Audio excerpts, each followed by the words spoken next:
just want to address some of the patriarchal things that I come from. And it's difficult because part of where I sit in my family system is that I have to kind of accept when I show the exact same things that I know have been hurtful to me.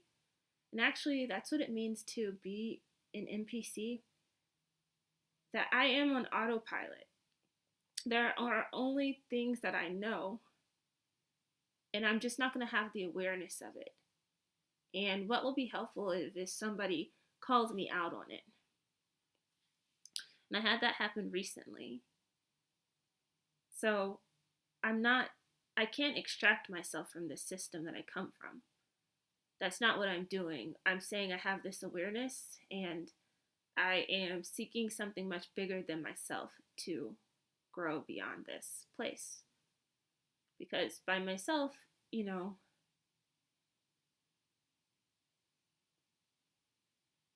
I can't I can't heal from a sick place. I have to have something that has a healed energy or whatever you want to call it.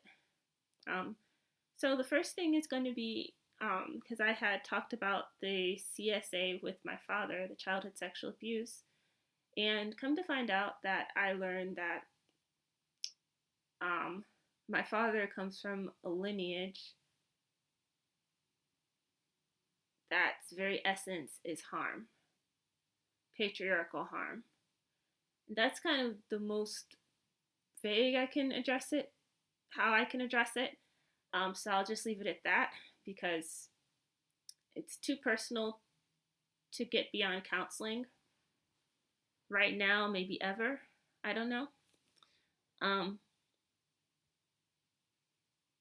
and that pretty much shows the transference of the patriarchal structure, unless it can be named, which it's been recently named. Because this grandparent never got help for this patriarchal harm.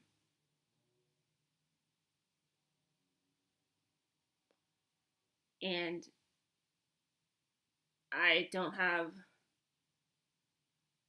one grandparent as a result of it. Number two, my mom never introduced her parents to my father's family, which only had one parent, technically. Not only one parent, a teen parent. The fact that a young girl was made to get on with life, whose body was not known. She did not know. You don't know your body when you're 14. And this is something I understand, young motherhood. I made a mistake when I was 22. That is still very young. That's still very young to be pregnant girl. And even when people are like the 18-year-old woman, like in my mind, she's still a girl. I'm still a girl and I'm 39. I'm a girl/woman. That's what I am. And you're not going to take that away from me.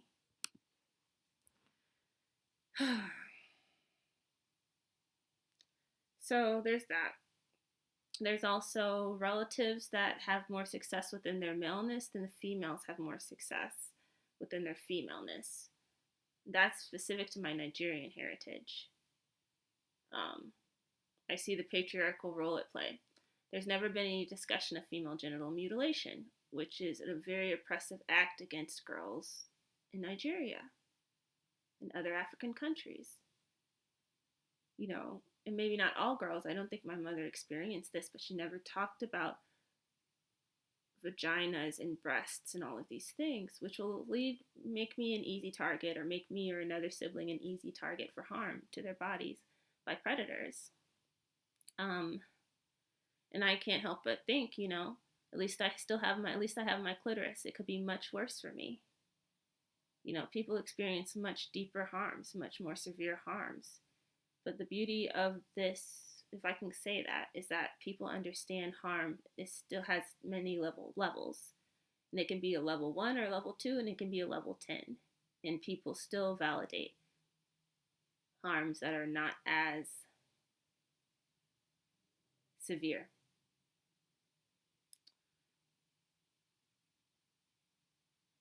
Everybody still talked to my dad when I told them about my abuse from him. That's another example of the patriarchal default. These casting of spells as if I don't see it and feel it. This kind of normalization of abuse as I don't see it and feel it. So those are just a few. And so I just wanted to say them because I have a lot of things I still need to do today, and the night is young. It's still only 9:13. But what I'm saying is that this energy has to be called out. And, I'm about 3% downloaded. There's a lot more on the floor, a lot more all over.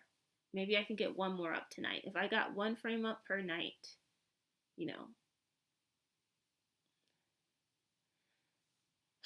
So that's all I want to say. Thank you for listening. And I think maybe I'll post maybe not all three tonight, but I'll go ahead and get this first one posted about the fashion shows and Act 1, Act 2 to the exosphere. All right, I'm signing off. Have a good night. Bye.